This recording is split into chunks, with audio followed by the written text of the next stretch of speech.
시애틀 순복음교회 성도 여러분, 한 주간도 주님의 은혜 가운데 평안하셨습니까? 오늘도 참 좋은 주일입니다. 이 귀한 아침 하나님께 예배드리심으로써 주님이 우리를 위해서 준비하신 크고 놀라우신 사랑과 은혜와 평강이 저와 성도님들의 삶 속에 가득하기를 예수님의 이름으로 축원드립니다. 우리 다 같이 사도신경 하심으로써 1월 31일 다섯째 주 주일 예배를 하나님께 드리겠습니다. 전능하사 천지를 만드신 하나님 아버지를 내가 믿사오며 그 외아들 우리 주 예수 그리스도를 믿사오니 이는 성령으로 잉태하사 동정녀 마리아에게 나시고 본디오 빌라도에게 고난을 받으사 십자가에 못 박혀 죽으시고 장사한 지 사흘 만에 죽은 자 가운데서 다시 살아나시며 하늘에 오르사 전능하신 하나님 우편에 앉아 계시다가 저리로서 산자와 죽은 자를 심판하러 오시리라. 성령을 믿사오며 거룩한 공예와 성도가 서로 교통하는 것과 죄를 사하여 주시는 것과 몸이 다시 사는 것과 영원히 사는 것을 믿사옵나이다. 아멘. 오늘 은혜 받으실 하나님의 말씀은 출애굽기 19장 1절에서 6절 말씀입니다. 출애굽기 19장 1절에서 6절 말씀을 다 같이 합독하시겠습니다.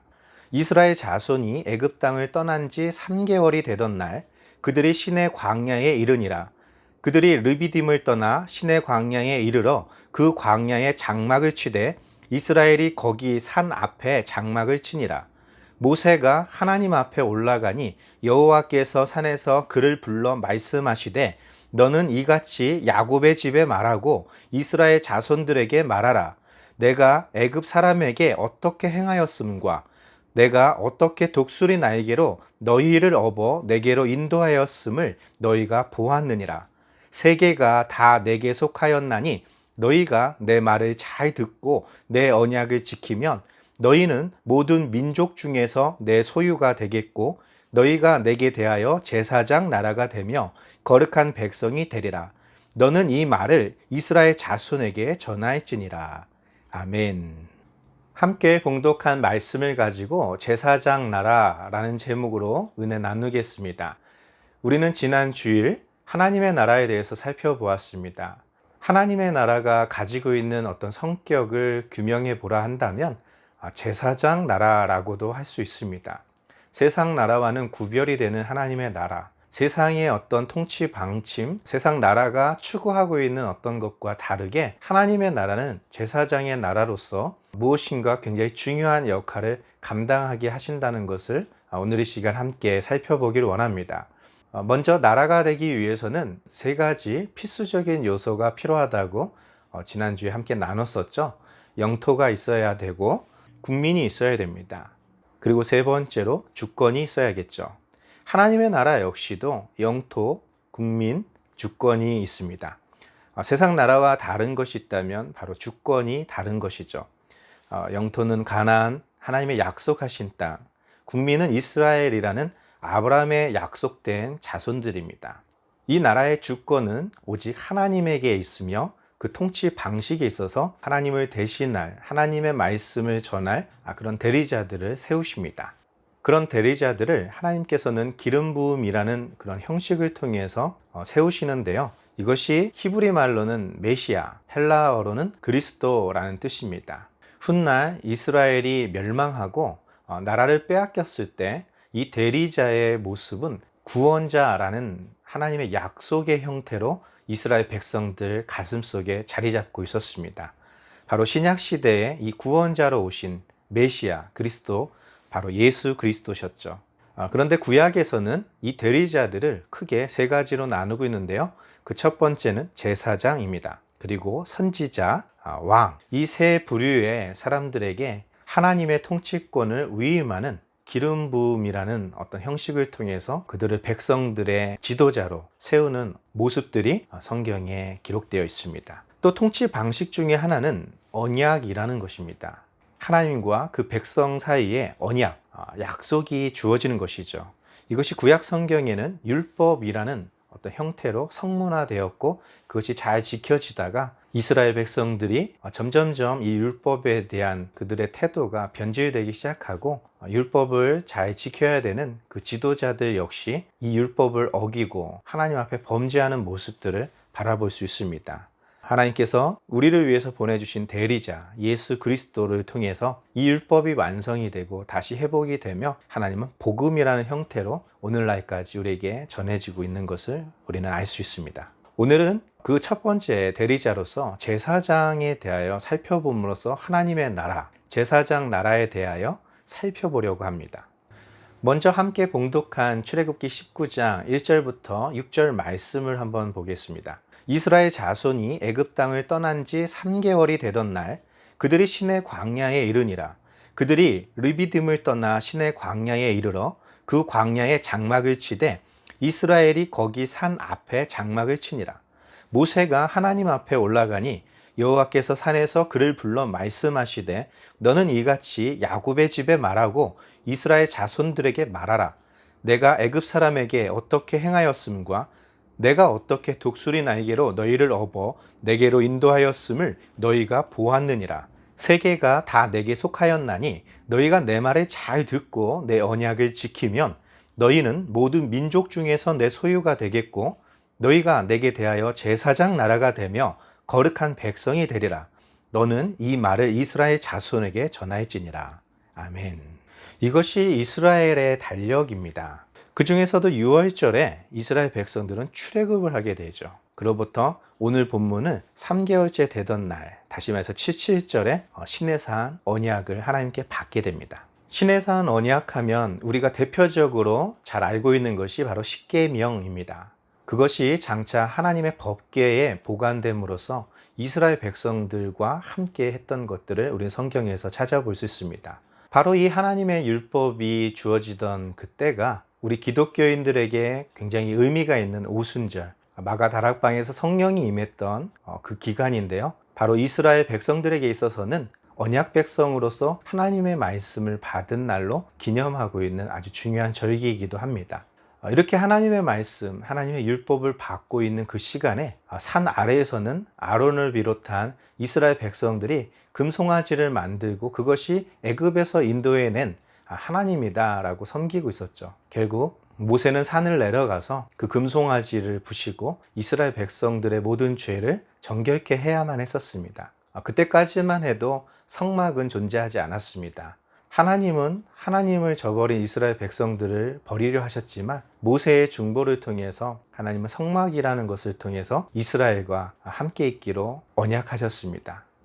이것은 오늘날 이스라엘 광야의 옛 성막의 모습을 복원해 본 그런 모습의 사진입니다. 이 성막을 가운데 두고 성막 동서남북 주변을 레위인들이 거주하는 진영으로 하나님은 명령하셨습니다. 동쪽에는 모세와 아론, 그리고 아론의 자손들입니다. 또 고핫 자손들은 성막의 남쪽, 게르손 자손들은 서쪽, 무라리 자손들은 북쪽에 자리를 잡고 있었습니다.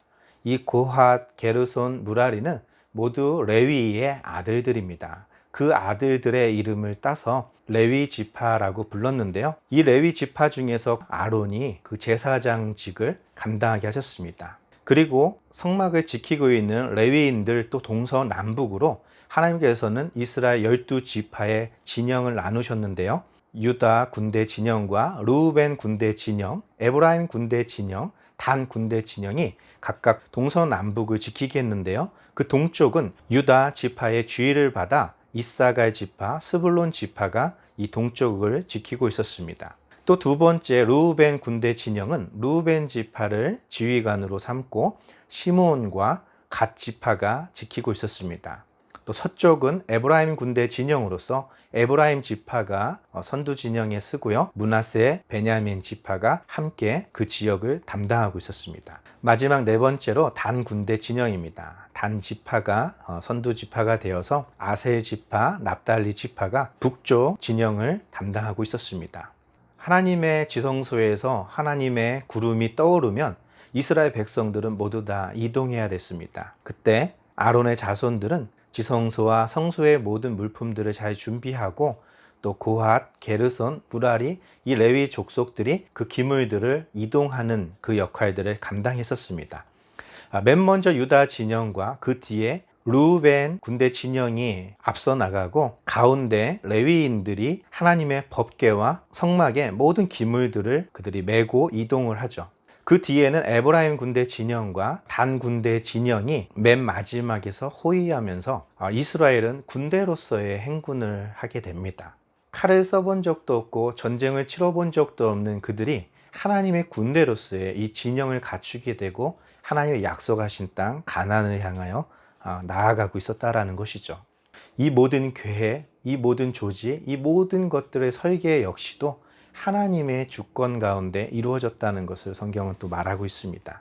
이처럼 이스라엘 군대 진영은 하나님의 구름이 떠오르면 이동을 했었고, 또 하나님의 구름이 머물면 성막을 세우고 그 동선 남북에 자신들의 진영에 거주하는 형태로 이동하였었습니다. 레위인 중에서도 가장 중요하다고 할 수 있는 역할은 제사장이겠죠. 이 제사장 아론과 그의 자손들에게 주어지는 그런 직책이었는데, 이 제사장에 대해서 민수기 18장 1절에서 7절 말씀은 이렇게 기록하고 있습니다.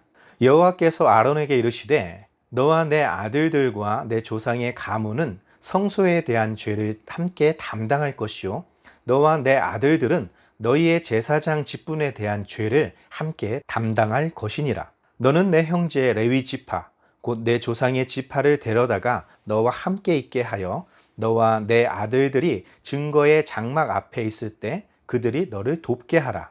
레위인은 내 직무와 장막의 모든 직무를 지키려니와 성소의 기구와 제단에는 가까이 하지 못하리니 두렵건대 그들과 너희가 죽을까 하노라. 레위인은 너와 합동하여 장막의 모든 일과 해막의 직무를 다할 것이요 다른 사람은 너희에게 가까이 하지 못할 것이니라. 이와 같이 너희는 성소의 직무와 제단의 직무를 다하라. 그리하면 여호와의 진노가 다시는 이스라엘 자손에게 미치지 아니하리라. 보라, 내가 이스라엘 자손 중에서 너희의 형제 레위인을 택하여 내게 돌리고 너희에게 선물로 주어 해막의 일을 하게 하였나니 너와 내 아들들은 제단과 휘장 안의 모든 일에 대하여 제사장의 직분을 지켜 섬기라. 내가 제사장의 직분을 너희에게 선물로 주었은즉 거기 가까이 하는 외인은 죽임을 당할지니라. 아멘. 성막이 세워진 배경이 금송아지를 만들고 하나님께 범죄했던 이스라엘의 그 죄악을 사하시기 위해서 하나님께서 만드신 특별한 장치입니다. 하나님은 이스라엘 백성들이 죄 가운데 머무는 것을 원치 않으셨습니다. 물론 죄를 짓는 것도 원하지 않으셨지만 그 죄 가운데서 계속해서 머물고 있는 것을 더욱더 원하지 않으셨습니다. 그렇게 해서 만드신 것이 성막이고 그 성막의 거룩한 일들을 위해서 레위 지파를 따로 하나님이 떼어서 하나님의 성전의 일들을 감당하게 하였습니다.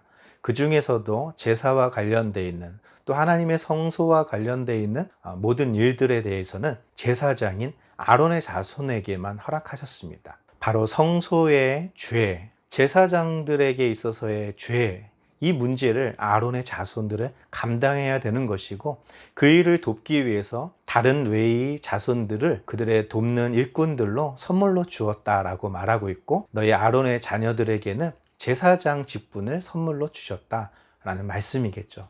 다른 지파 사람들은 물론이거니와 비록 레위 지파라고 할지라도 이 아론의 자손, 제사장이 아닌 사람들은 성소의 기물을 만질 수 없었고 그리고 제단 앞에 설 수 없었습니다. 그들이 그 여호와의 명령을 어긴다면 그 즉시 죽임을 당했던 일들을 성경에 기록하고 있죠.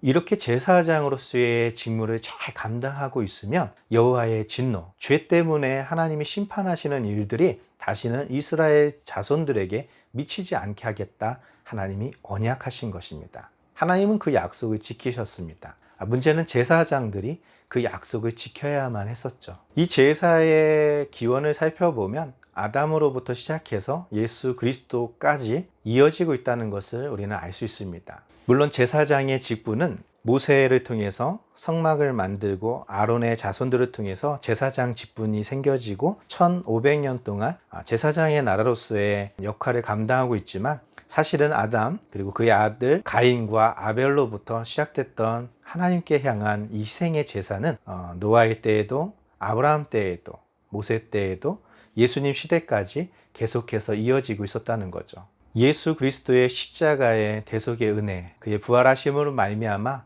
오늘날 우리에게는, 그리고 장차 주님이 다시 이 땅에 올 때까지는 우리에게 있어서 제사는 더 이상 필요하지 않습니다. 이제 짐승의 피와 같은 그런 희생과 같은 것으로는 우리의 죄의 문제가 해결되지 않는 것이죠. 예수 그리스도를 하나님의 아들 그리스도로 믿는 모든 자에게 구원을 주시는 하나님의 약속, 언약, 그 복음이 우리에게 주어진 것입니다. 그런데 이런 제사장으로서의 삶을 살기 위해서 우리는 성경을 통해서 제사장들은 어떠한 삶을 어떻게 살아야 됐는지, 어떻게 하나님을 섬겨야 됐는지를 살펴볼 필요가 있는데요. 출애굽기 28장 41절에서 43절 말씀에 이렇게 기록되어 있습니다.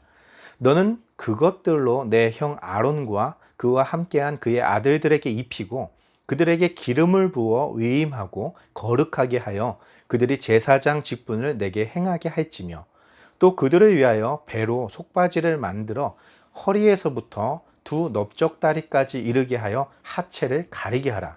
아론과 그의 아들들이 회막에 들어갈 때나 제단에 가까이 하여 거룩한 곳에서 섬길 때에 그것들을 입어야 죄를 짊어진 채 죽지 아니하리니 그와 그의 후손이 영원히 지킬 규례니라. 아멘. 제사장이 아닌 레위인들이 성소의 기구를 만지고 제단에 가까이 할 때 죽임을 당한다고 했었죠. 그렇다면 제사장들은 달랐을까요? 그렇지 않았습니다. 제사장이 특별했던 것은 그들이 다른 레위인들보다 뛰어났기 때문이 아니라 그 제사장에게 에봇과 같은 하나님이 지시하신 옷을 입어야 됐었고, 또 배로 속바지를 만들어서 허리서부터 두 넓적다리까지 하체를 가릴 수 있는 그런 속바지를 반드시 입어야 됐었습니다. 그렇게 해서 내가 죄에 있는 채로 죽임을 당하는 것을 면하게 하라라는 하나님 명령이었죠. 제사장 스스로가 하나님 앞에 거룩해야 되고 하나님의 말씀 앞에 자루나 우루나 치우침이 없이 온전히 서 있어야 된다는 것이죠.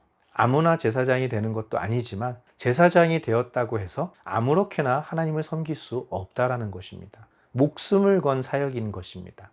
이것이 너희에게 영원한 규례가 되게 하라라는 것이죠. 다시 말해서 앞으로 어떤 제사장이 하나님을 섬길 때 이 마음을 잃지 말라는 것이죠. 그러면 속바지를 왜 입게 하셨을까? 왜 그 치부를 가리게 하셨을까?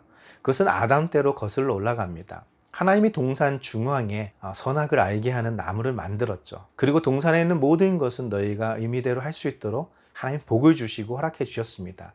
그러나 이 동산 중앙에 있는 나무의 열매만큼은 너희가 먹지 말라고 했는데도 불구하고 그것을 따먹고 그들이 하나님께 범죄했었죠. 그들이 발가벗었음을 알게 되고 부끄러워 숨고 두려워하고 있었을 때 짐승을 잡아서 그 가죽으로 그들의 치부를 가리셨던 일들이 있습니다.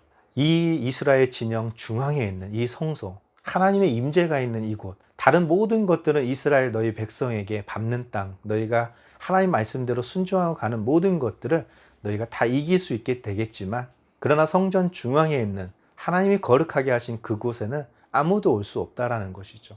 아무도 그것을 만질 수도 없고 그것을 취할 수도 없다라는 것입니다. 바로 제사장들에게 그 일들을 감당할 수 있는 일을 맡기셨던 것이죠. 그래서 마치 아담과 하와가 하나님의 그 짐승의 피를 대신해서 그의 가죽으로 그들의 치부를 가리심 같이 하나님이 하나님의 죄의 문제를 다루게 하실 이 제사장들에게 그들의 허물과 그들의 치부를 가리게 할 수 있도록 하나님이 그런 은총을 베풀어 주신 것입니다.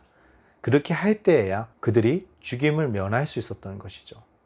이런 제사장들의 어떤 제사에서 또 중요한 한 가지가 있습니다. 그것은 대제사장의 역할이겠죠. 레위기 16장 32절부터 33절 말씀을 보겠습니다.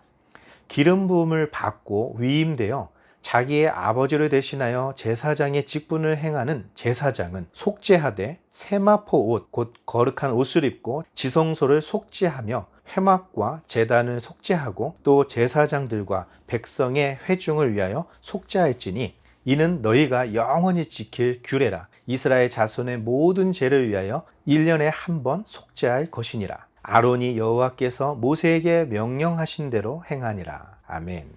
아론과 아론의 자손들은 그 아버지를 이어서 제사장이 되어야 했습니다. 그 제사장 중에 가장 어른이 대제사장이 되고, 이 대제사장은 1년에 한 번씩 초막절 절기에 있는 대속죄일에 온 백성들의 죄를 위해서 하나님의 지성소와 회막과 제단을 속죄하고 아론의 자손들인 제사장들과 온 백성을 위해서 속죄해야 되는 제사를 드려야 됐습니다. 다시 말해서 죄의 문제를 해결하는 직분을 담당했어야 된다는 것이죠. 흠없는 짐승들의 피로 하나님께 정성껏 드려진 것으로 우리의 죄의 문제, 우리의 생명의 문제가 해결되었던 것이죠. 대제사장과 연관돼서 또 한 가지 살펴볼 것이 있는데 그것은 도피성입니다.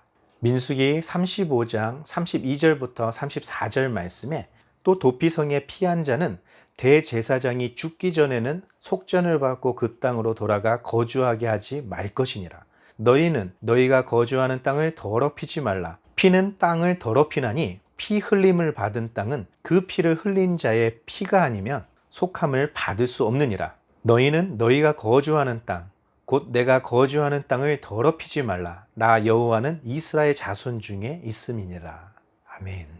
도피성이라는 제도가 있습니다. 이스라엘 백성들은 살인을 저지르면 그것은 반드시 죽임을 당하게 됩니다. 왜냐하면 그 피로 말미암아 더럽혀진 땅은 그 피를 흘리게 했던 그 사람의 피로만 정결케 되기 때문입니다. 그래서 이스라엘 백성 중에서 살인한 자가 있다면 반드시 그의 피로써 하나님이 함께 거하시는 이스라엘 진영의 모든 땅을 거룩하게 해야 했던 것입니다. 그런데 하나님께서 의도치 않게 그럴 계획 없이 우연히 사람을 밀었거나 어떤 물건을 던졌는데 그들이 잘못해서 죽임을 당하고 의도치 않은 어떤 죽임을 당하게 되었을 때는 그들이 도피성으로 도망가도록 하셨습니다. 도피성으로 피난해 있는 동안에는 레위인들과 제사장이 그들을 보호해 주었고 죽임을 당하는 것을 면하게 하신 것입니다. 그 도피성 밖으로 나간다면 그 유족들이 와서 죽인다고 해도 그 유족은 아무런 잘못이 없는 것이 하나님의 율법입니다.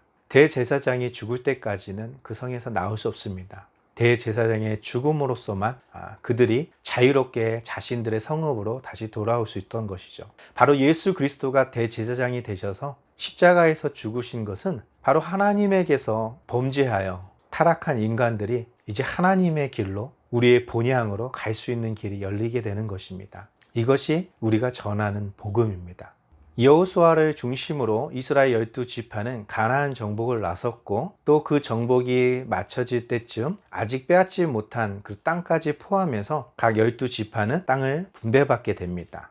레위 지파들은 흩어져 살게 했었고요. 그 흩어져 살고 있는 레위 지파들에게는 성읍과 양과 소들을 먹일 수 있는 목초지들을 각 지파들은 제공해 주어야 했었습니다. 레위의 아들들의 이름을 따서 고핫 자손, 게르손 자손, 무라리 자손들이 그 땅을 취하게 되는데요. 고핫 자손 중에서 아론의 자손들은 제사장으로서 따로 성읍을 받게 됩니다. 이렇게 13성읍을 아론의 자녀들이 받게 되었고요. 그 고핫 자손 중에서 아론의 제사장이 아닌 남은 레위인들이 10개의 성읍을 받게 됩니다. 게르손 자손은 13개의 성읍, 무라리 자손은 12개의 성읍을 받아서 레위 자손들은 48개의 성읍에서 그들의 가족들과 그들의 자손들이 먹고 마시면서 살 수가 있었습니다. 그렇게 받은 48개의 성읍 중에서 하나님께서는 요단 동편의 3개, 요단 서편의 3개의 도피성을 만듭니다. 동쪽 므낫세 지파 중에서 바란 골란이라는 성읍에,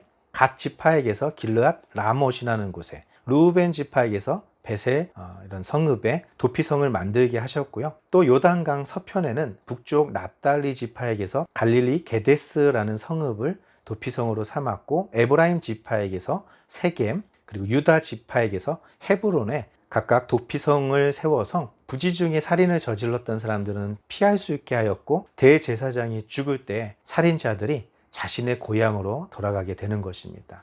예수님께서 나는 선한 목자라 말씀하신 같이 예수님을 하나님의 아들이시며 그리스도이심을 믿는 그들에게 목자가 되시고 그들을 의리의 길, 생명의 길, 진리의 길로 아버지 하나님께로 인도하십니다. 그리고 그의 죽으심으로 말미암아 아직 죄 가운데 있었던 다른 양들, 아직 우리에 들지 않았던 그런 양들도 하나님의 자녀로서 한 우리에 있게 하시겠다 하신 말씀이 성취되는 것입니다. 그 성취 가운데는 혈통적으로 아브라함의 자손이 아니었던 저희들까지도 포함되는 은혜였던 것이죠.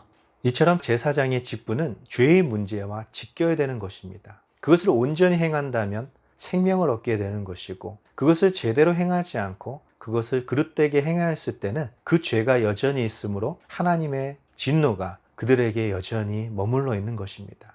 그렇다면 제사장의 나라는 어떤 역할일까요? 제사장 나라가 하나님 말씀대로 똑바로 삶을 살고 있다면 하나님께서는 그 주변에 있는 나라들까지도 그들이 아직 죄 가운데 있다 할지라도 그 죄에서 벗어날 수 있는, 용서받을 수 있는 길을 제공해 주시지만 그 제사장 나라가 그러한 역할들을 잘 감당하고 있지 못하다면 그 제사장 나라는 물론이거니와 그 주변에 있는 많은 나라들, 많은 열방, 많은 민족들까지도 하나님의 진노 아래 놓이게 된다는 것이죠.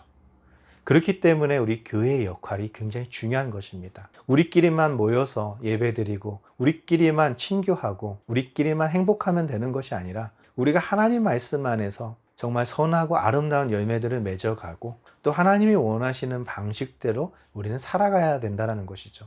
그것이 우리만 잘 되는 것이 아니라 아직 하나님을 알지 못하는 자들에게도 축복이 전달될 수 있는 통로가 열려진다는 사실입니다. 그렇게 하나님께서는 제사장을 세우시고 제사장의 나라를 감당하도록 하신 것이었습니다.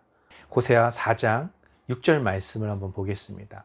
내 백성이 지식이 없으므로 망하는도다. 내가 지식을 버렸으니 나도 너를 버려 내 제사장이 되지 못하게 할 것이요. 내가 내 하나님의 율법을 잊었으니 나도 내 자녀를 잊어버리리라. 제사가 멈춘 것이 아니었습니다. 제사장의 나라가 없어진 것이 아니었습니다. 그러나 근본적인 하나님이 그 성소를 거룩하게 하라고 하시고 그 제단과 그 직무를 감당하고 있는 제사장의 죄와 백성들의 죄를 속죄해야 되는 그이들을 맡기셨던, 영원한 규례로 맡기셨던 그 제사장들의 타락을 통해서 그 나라가 하나님을 버리게 되고 하나님을 아는 지식에서 멀어지게 되고 율법 또한 지키지 않게 되었던 것이죠. 말라기 1장 6절에서 10절 말씀을 이렇게 기록하고 있습니다. 내 이름을 멸시하는 제사장들아, 나 만군의 여호와가 너희에게 이르기를 아들은 그 아버지를, 종은 그 주인을 공경하나니 내가 아버지일진데 나를 공경함이 어디 있느냐? 내가 주인일진데 나를 두려워함이 어디 있느냐 하나. 너희는 이르기를 우리가 어떻게 주의 이름을 멸시하였나이까 하는도다. 너희가 더러운 떡을 나의 제단에 드리고 말하기를 우리가 어떻게 주를 더럽게 하였나이까 하는도다. 이는 너희가 여호와의 식탁은 경멸히 여길 것이라 말하기 때문이라. 만군의 여호와가 이르노라. 너희가 눈먼 희생 제물을 바치는 것이 어찌 악하지 아니하며 저는 것, 병든 것을 드리는 것이 어찌 악하지 아니하냐. 이제 그것을 너희 총독에게 드려보라. 그가 너를 기뻐하겠으며 너를 받아주겠느냐? 만군의 여호와가 이르노라. 너희는 나 하나님께 은혜를 구하면서 우리를 불쌍히 여기소서 하여 보라. 너희가 이같이 행하였으니 내가 너희 중 하나인들 받겠느냐? 만군의 여호와가 이르노라. 너희가 내 제단 위에 헛되이 불사르지 못하게 하기 위하여 너희 중에 성전문을 닫을 자가 있었으면 좋겠도다. 내가 너희를 기뻐하지 아니하며 너희가 손으로 드리는 것을 받지도 아니하리라. 아멘.